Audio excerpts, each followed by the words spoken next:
Hello dears, അസ്സലാമലൈക്കും. എന്തൊക്കെയായി നിങ്ങളുടെയൊക്കെ നോമ്പ് തുറക്കാനുള്ള കാര്യങ്ങളൊക്കെ റെഡിയായോ?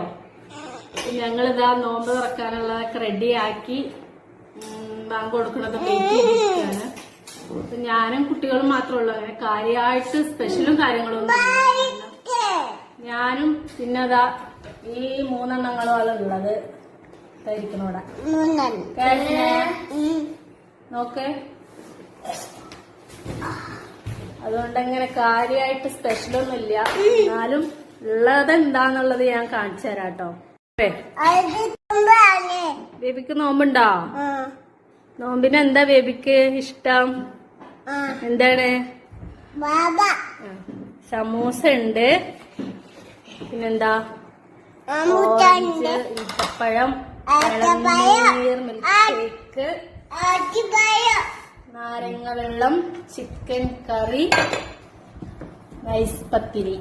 ഇത്രയാണ് ഞങ്ങളുടെ നോമ്പിന്റെ സ്പെഷ്യല്. വേറെ ആരും ഇല്ല, ഞാനും ദേ ഈ മൂന്നെണ്ണങ്ങളും. ഇതാണ് ഞങ്ങളുടെ ആദ്യത്തെ ഒരു കുഞ്ഞു നോമ്പ് തുറയാണ്. പിന്നെ ഒരുപാട് ഉണ്ടാക്കിയിട്ടും കാര്യമില്ല, ഇവരാണ് കഴിക്കാനുള്ളത്. ഇവരാണ് ഒരുപാട് ആൾക്കാരല്ല, അപ്പൊ എല്ലാം വാരി വെച്ച് ഉണ്ടാക്കിയിട്ടും കാര്യമില്ലല്ലോ. അപ്പൊ ഹസ്ബൻഡ് ആണെങ്കിൽ ഇവിടെ ഇല്ല, പുറത്താണ്. അങ്ങനെ ഒരു വർഷം കൂടെ കഴിഞ്ഞു പോയി. 2025 നോമ്പും കൂടെ വന്നെത്തി. അൽഹംദുലില്ലാഹ്. ഇനിയും മുന്നോട്ടേക്ക് ഒരുപാട് നോമ്പുകൾ കൂടാൻ എല്ലാവർക്കും സാധിക്കട്ടെ എന്ന് ആശംസിക്കുന്നു. എല്ലാവർക്കും റമദാൻ കരീം. അസ്സലാമു അലൈക്കും.